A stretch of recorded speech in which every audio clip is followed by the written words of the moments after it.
This is Jonathan Ferguson, the Keeper of Firearms and Artillery at the Royal Armouries Museum in the UK, which houses a collection of thousands of iconic weapons from throughout history. And on today's episode, we're taking a look at the weapons of ARMA 3 S.O.G Prairie Fire. This is the iconic MACV S.O.G weapon, the M1897. This is the soggiest, forgive me for saying that, weapon that you could hope for. If there are any games or guns you'd like to see on the show, be sure to let us know. And if you have any questions for Jonathan or the Expert Reacts team, leave them in the comments section and they may be answered in a future episode. Right, over to Jonathan.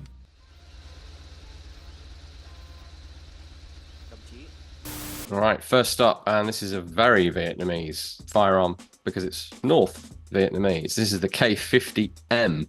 Here's a real one. As you can see, they've done a good job replicating that. Almost all metal and some family resemblance there that you will probably pick up on. It's a converted Chinese Type 50, which is itself a simplified, modified Papasha 41, PPSH 41. You see that from the first person view in particular. It's a very funky looking gun with that. It almost looks like the PPSH heat shield has been cut down and squished around the barrel. But, you know, very conflict specific. You're definitely going to see them. I don't know that S.O.G were ever using them, but as far as a weapon used by the opposing forces, absolutely. It's specifically issued the North Vietnamese Army. And we do see with this being ARMA 3, at its core, we see that realism of you can put a whole submachine gun magazine on somebody at 100 meters or something and you might not hit them. However, what's interesting there is we're not in first person view with the iron sights obscuring your own target. And what we see a lot in this period and in this conflict, and with S.O.G in particular, is they're not really using iron sights very much. They're looking over the top of the gun, or using tracer. You can walk your shots. You observe the fall of shot, as it were, little puffs of dirt like you see in the game engine, and you adjust your aim accordingly. And we see two enemy there getting taken out at some distance with this weapon by not using the sights, which is counterintuitive, but actually does reflect reality.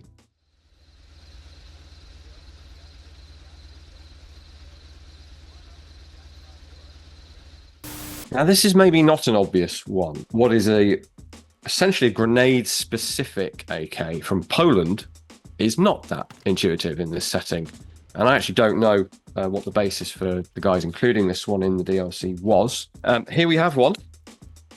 This being this collection, we have one. There's that huge rubber boot strapped to the butt, and there actually are steel sockets screwed into the buttstock on this model of AK, so that there is always the opportunity to have this fitted, and that is just to absorb the tremendous recoil of a rifle grenade.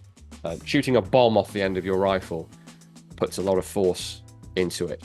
Typically they would be braced into the ground for firing. This design, the idea is you can shoot it from the shoulder, and that therefore will protect your shoulder from the equal and opposite reaction of a great big grenade flying off the end. We don't have an example of the grenade, unfortunately, at least not that I could lay hands on. We do have the grenade launcher specific magazine with a white stripe on it. It can only take grenade propelling blanks, like a training blank fire mag, but it's for launching grenades. It has the critical gas shut off valve there, so you can switch it to grenade firing, but also revert to normal bullet firing, at which point you swap your mag out for a normal magazine. 700 meters north.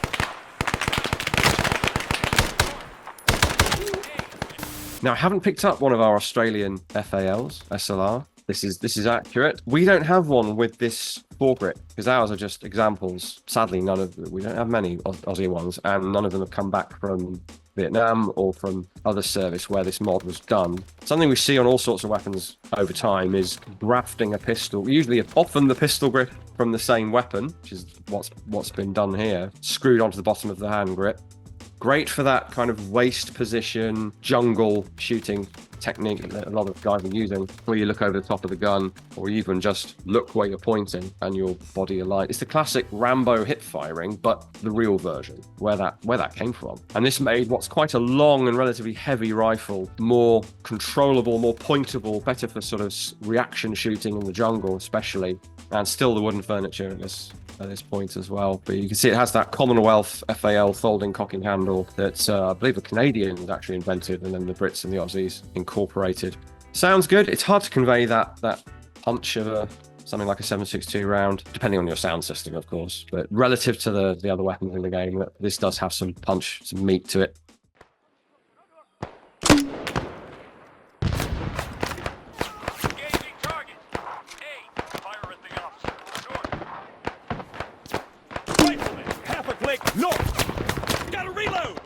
Now this is fascinating. This is something I'd heard of but didn't look at until I came across this DLC.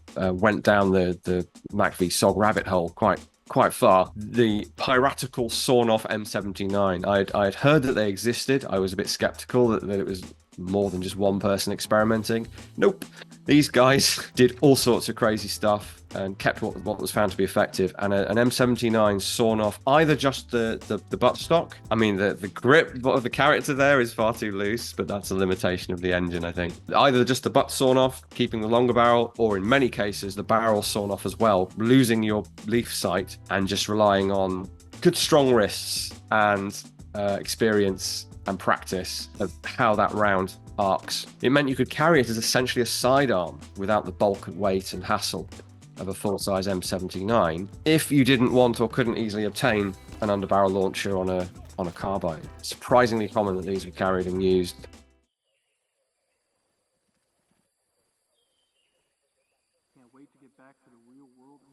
Right, so the other way to do a grenade launcher, which of course is the predominant way now, is an underbarrel launcher. And one of the first uses of that is the XM148.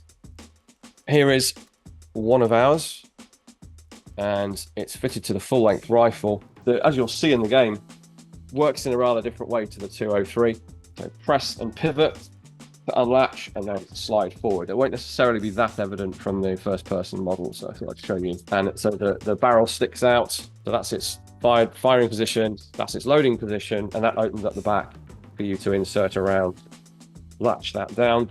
Great big adjustable grenade sight on the side. You see S.O.G rarely using sights on grenade launchers from what I can tell. And this very distinctive heat shield that came with this system that replaces the handguards is open on the bottom so that the launcher can actually mount securely to the barrel. This is just a heat shield to stop you burning your hand on the barrel, or any of the rest of you for that matter. It's extremely Vietnam because it's, as far as I'm aware, its only significant use was in that conflict, and it was sort of rushed out there for this purpose. So in game, this is fitted to an XM16E1. So that can be anything up to the final M16A1, just renamed, to the problematic earlier versions. I think it's telling that MACV S.O.G had no compunction over using not just the M16, it makes some use of the M16, but specifically the XM177. Intuitively, you would think a very short version of what was then a problematic rifle would be not very reliable. The opposite is true.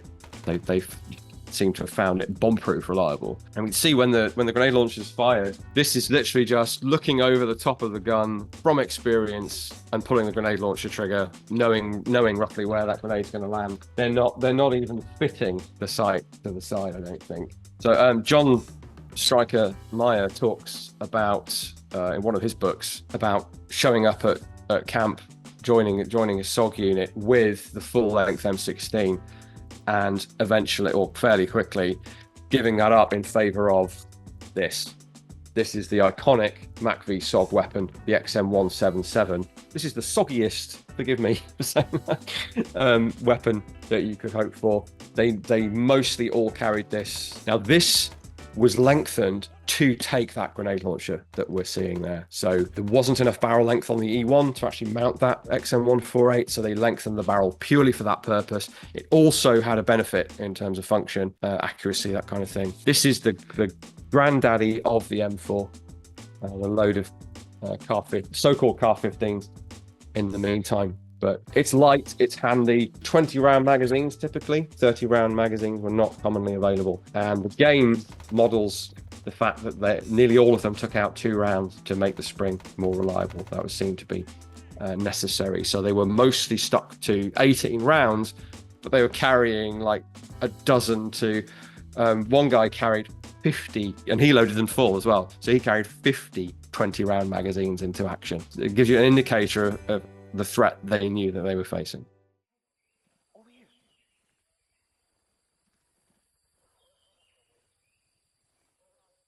This is another crazy Mackley SOG weapon. So we have in the collection a World War II era British suppressed M1 carbine. This is a suppressed M1 carbine, but it's the very late double pistol gripped variant, the inland variant. It's got a scope on it because it's being used as sort of short range sniper rifle, and it's a 9mm conversion as well. Hence the pistol magazine sticking out the bottom with the integrated suppressor. It's hard to see how they could have made an M1 carbine any crazier than this, to be honest. The only thing I'd maybe have issue with on this is the amount of flash coming out of the suppressor. Typically, sound suppressors will also eliminate or almost eliminate the flash, and that seems a bit flashy. That might be a limitation of the game itself and the way they've had to create this weapon. Now, the British suppressed M1 carbine was effectively straight pull bolt action, because to make it uber quiet, they essentially disabled the gas system. This is still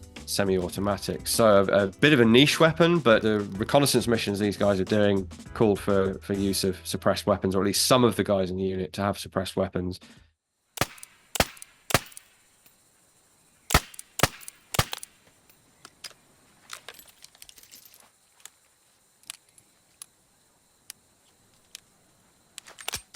Yeah, this is an oddball. Very few suppressed revolvers out there, for the obvious reason that the cylinder gap will make a pop, even if you substantially suppress the report at the muzzle, and even if you're using subsonic ammunition, or might well be subsonic by default, depending on the revolver, you're still going to get noise out of the back of the barrel. It's rarely done, or if it has been done, it's things like the Nagant revolver, where you have a gas seal that's going on, so that's not a problem. Or there are even elaborate ways to try to seal the cylinder gap for firing. The Model 10 conversion that was done, didn't worry about it. They just went with the noise level that resulted, and that was, I guess, good enough. But considering that they had the Smith & Wesson Hush Puppies self-loading pistol with the suppressor used in tunnel fighting, and I'm not sure it was used by S.O.G, but and especially the high standard 22 pistol that S.O.G used quite extensively, it's a bit of a head scratcher as to why, without researching it, this is necessarily included. The DLC does include quite a wide range of weapons, even wider than what I've yet learned about what S.O.G made significant use of. My guess is, if any member of S.O.G has ever mentioned using a weapon, it's been put in. This sucker was used as a trench gun in the First World War. You got flechette or buckshot, and it slam fires if you hold down the trigger. Great when you're walking point, and if you're some kind of psycho, it has a 10-foot bayonet. I like the commentary in the missions where you get to try out some of the weapons, and one of the actual S.O.G guys is played by a voice actor, and his code name was Wild Carrot because he had red hair. One of the interviews that I've watched with great interest was with him, and he's an amazing character. Like all of these guys, has done all sorts of incredible stuff in his life beyond being in S.O.G. And so he's describing here the sort of the classic received wisdom of the trench gun in the First World War. It's a bit more nuanced than that, in that the 1897 was acquired as a prisoner control tool. It was experimented with as a true trench fighting weapon with mixed results. Some units found it useful, some hated it, some were indifferent, and it was never actually adopted for that purpose. One of the main issues is that I can't vouch for S.O.G because they carried all sorts of kit, but typically your average soldier isn't really able to carry both weapons, a service rifle and the shotgun, and it's extremely limited outside of a trench or jungle, in this case, environment. So not quite the trench gun that it's made out to be. Certainly not used for shooting grenades out of the air. That's a myth. And it mentions slam firing. Now you'll see a lot back and forth on whether slam fire is actually helpful with this. It's a quirk of the design that you can keep the trigger held down. We tried it once when we were doing work for the First World War centenary, and you would, at the very least, you would need to practice very hard to make that worthwhile. That's what I'll say. Broadly speaking, you're better off just pulling the trigger and operating it as fast as you can. Man, 75 meters front. Man, 75 meters front. Man, 75 meters front. The famous Swedish K. And this is a faithfully modeled version of the suppressed version, integrally suppressed version, created by the CIA for CIA operators in Vietnam and provided to S.O.G as a deniable weapon in unsuppressed and suppressed form. Initially, they only deployed with non-US service weapons as a way to help deny their presence because they were operating Cambodia, Laos, North Vietnam, very much, well, beyond enemy lines into neutral, ostensibly neutral countries. And what I have here is what I believe to be the Swedish version of the integrally suppressed M45. Swedish gun to begin with, of course, and they have produced their own integrally suppressed version. Beyond being deniable, of course, the suppression was a great advantage for reconnaissance. You have to take out a sentry or small unit. You don't want to alert the whole jungle to your presence. Now, there's no front sight in that sight protector. See, on this one, this is the proper M45 rear sight. So you have a front sight post, quite a robust rotating one for adjustment there. I've never seen down the top of a Vietnam vintage CIA suppressed M45, but I would be very surprised if they bothered to put just the front sight protectors back on there without an actual post of any kind. It doesn't make much sense. Units like S.O.G may not have used sights as much as others, but they would want the option for the most part to be able to try and squeeze off an accurate shot. You're going to want that ability, and if they were going to do without sights, you just get rid of the protectors as well and grind off the rear sights as well and just have it as a sightless gun. They didn't do that, so I think it's missing its front sight blade for whatever reason.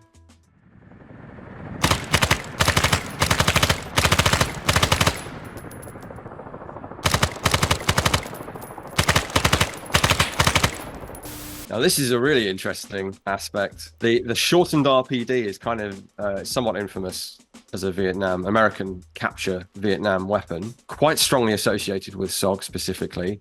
This version even more so. So, well, first of all, what they've done here is cut the barrel and the bipod and the front sight unit off down to almost the gas block. And this apparently worked somewhat reliably.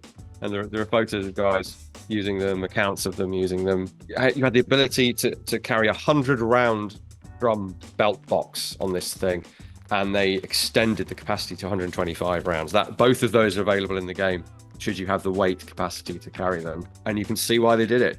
You know, decent rapid rate of fire, the AK round, so it's relatively lightweight, but it still packs a punch. The only problem with it is it's damn heavy. Not that heavy for a light machine gun, by the way, but very heavy to use as a sort of rifle or even almost a submachine gun, really. So by cutting off all that steel off the front, you end up with the shortened version. Now, some of them you'll see with the front sight tower, because this comes off, but I think that what they've done is cut off the actual tower here and brazed or otherwise attached that to the top of the gas block. It makes a lot of sense.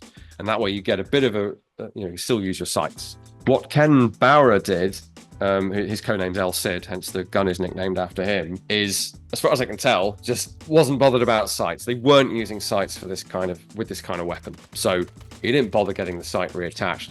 So his model in the game that we're seeing here, his variant of the shortened RPD, named after him, what he's done there is just not bother attaching the front sight. So the only difference on this variant, which you can use for sort of role play or historical accuracy reasons, ironically enough, if you showed me this without knowing the story, I would have gone, oh, they've left the front sight off. It's completely true. This chap, very, very successful soldier, survived the war and did other stuff, didn't need the front sight, so he took it off. So you're free to use the Cid RPD Shorty or the version with the sight, and to get a sense of how he might have used it essentially from the hip.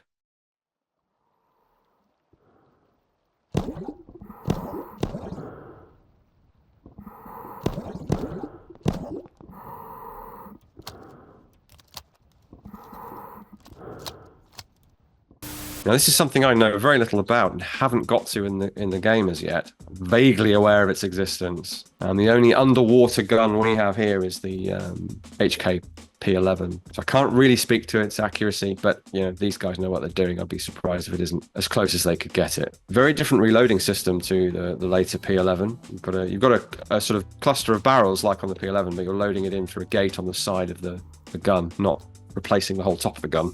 But similar concept, similar kind of size, weight, I think, and I think also shooting a flechette type projectile that will cut through the water and not be immediately slowed down by the density. Now, engaging from the water out of the water is an interesting one. I don't know if that was done or how the dynamics of the projectile are going to change coming out of the water into the air. I'd expect some pretty instant tumbling or at least accuracy difference there. And of course, the refraction of the water means what you're seeing isn't necessarily where you're shooting. That's an interesting one.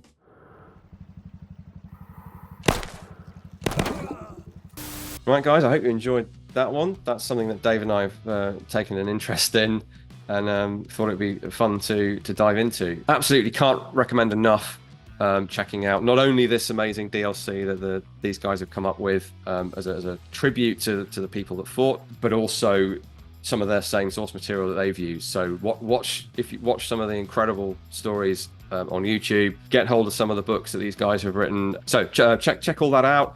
If you have time after that, come and check us out at the Royal Armouries as well. We have our own YouTube channel, but you'll see us again here on GameSpot next week.